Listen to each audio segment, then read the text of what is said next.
السلام علیکم ناظرین، میں ہوں رضوان عباسی۔ آپ میرا یوٹیوب چینل دیکھ رہے ہیں۔ سب سے پہلے آپ سے گزارش ہے کہ میرا چینل لائک کریں، شیئر کریں، سبسکرائب کریں اور بیل آئیکن کے بٹن کو ضرور پریس کریں۔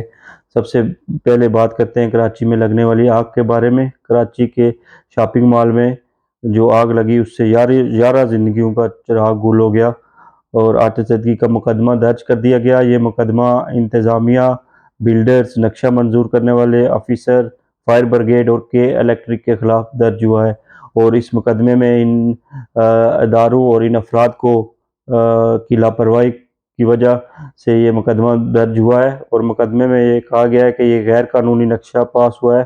اور نقشہ پاس کرنے کے کوئی ادھر جواز نہیں تھا بلڈنگ بنانے کے، ان کے پاس کوئی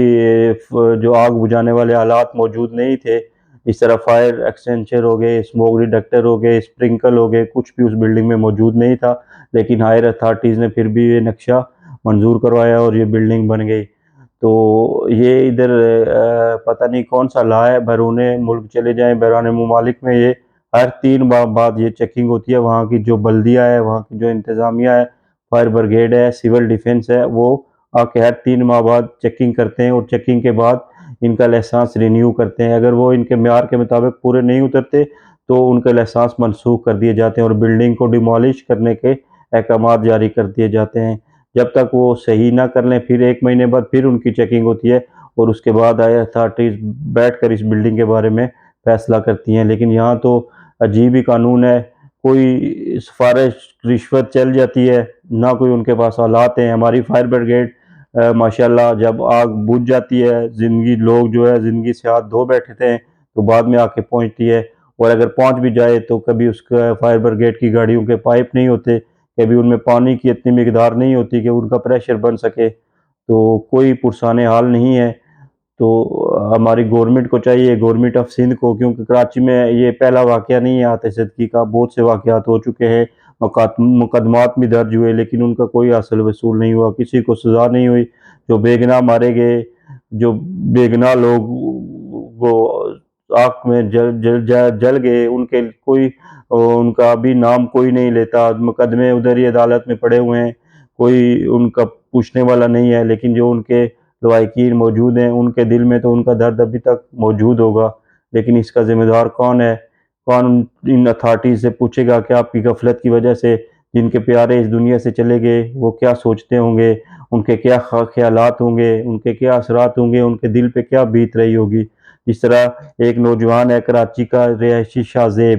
2 گھنٹے پہلے وہ شاپنگ مال میں گیا، اس کے والد نے اس کو منع کیا کہ اس ٹائم نہ جاؤ، اس کی شادی تیار تھی کچھ دنوں بعد، لیکن وہ اپنی جان آفرین کے حوالے کر گیا اور اس حادثے میں جاں بحق ہو گیا۔ تو ہماری حکومت اتھارٹیز کو یہ سوچنا چاہیے کہ اس کے بارے میں ایسا لائحہ عمل طے کیا جائے کہ اگر آگ لگ بھی جائے تو اس کو قابو پا لیا جائے، ادھر ایسے حالات موجود ہوں۔ اگر آگ بہت زیادہ پھیل جائے تو اس کے لیے، کیونکہ آکسیجن ہوتی ہے ہوا میں تو اس سے زیادہ پھیل جاتی ہے، لیکن پھر بھی آپ کا جو نظام ہے وہ ٹھیک ہونا چاہیے۔ تھوڑی بہت آگ تو بجھا دینی چاہیے، لیکن یہ وہ بھی نہیں بجھا سکتے جب تک فائر بریگیڈ تب پہنچتی ہے جب کیجولیٹیز ہو چکی ہوتی ہیں، کوئی ان فائر بریگیڈ کا آنے کا فائدہ نہیں ہوتا، وہ آ بھی جائیں تو پھر بھی ان سے کام نہیں ہوتا۔ تو ہائر اتھارٹی سے یہ گزارش ہے کہ اپنے اس نظام کو بہتر بنائیں، اور تاکہ آئندہ کوئی اس قسم کا واقعہ نہ ہو۔ اس کے بعد بات کرتے ہیں سموک کی۔ لاہور میں بہت زیادہ سموک ہے، سموک کی وجہ سے لاہور مال روڈ بند کر دی گئی ہے عام ٹریفک کے لیے، صرف جو پیدل حضرات ہیں وہ چل سکتے ہیں اور سائیکل سواروں کو اجازت ہے۔ وہ لاہور کی مین شاہراہ اگر بند ہوگی تو ادھر کاروبار زندگی کس طرح چلے گا؟ تو سموک کی وجہ سے گزشتہ کئی دنوں سے سموک ہے، اس پہ قابو پانے کے لیے ایک قسم کا لاک ڈاؤن لگایا گیا ہے۔ تو اس لاک ڈاؤن کی وجہ سے لوگوں کی زندگیوں میں بھی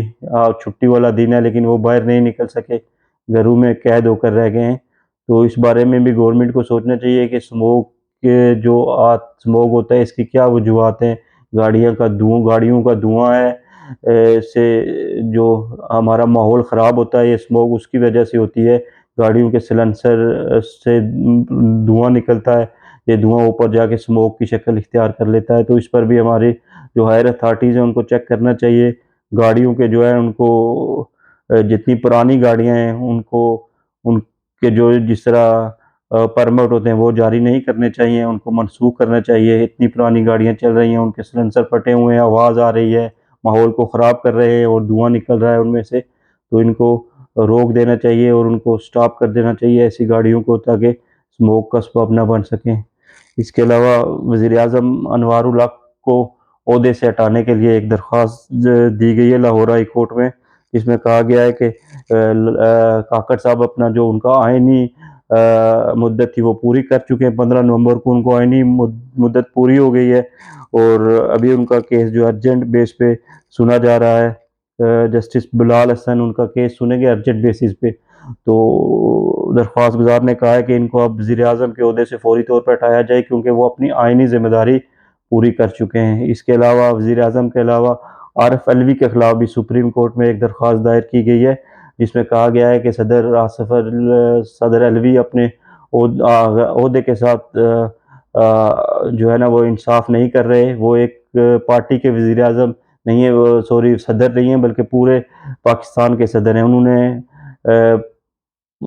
صدر کا آفس ہے اس کو پی ٹی آئی کا جو ہے نا کیمپ آفس بنا رکھا ہے، تو اس لیے وہ اپنے آئینی جو ان کا کام ہے وہ نہیں کر رہے۔ ان کا کام تھا کہ وہ الیکشن کی تاریخ دیں، لیکن انہوں نے تاریخ نہیں دی اور ان کو آئینی طور پر انہوں نے اپنا جو آئین ان کو اختیار دیتا ہے انہوں نے وہ استعمال نہیں کیا، اس لیے فوری طور پر ان کو اپنے اس عہدے سے الگ کر دیا جائے۔ اس کے علاوہ الیکشن کمیشن نے عام انتخابات کے لیے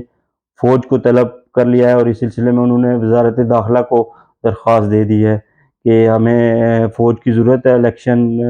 صاف اور شفاف کروانے کے لیے، ٹرانسپیرنٹ الیکشن کروانے کے لیے۔ پولیس کی نفری اتنی نہیں ہے کہ اس سے الیکشن کروائے جا سکیں۔ ناظرین، آپ کو یاد ہوگا اس سے پہلے بھی الیکشن کمیشن نے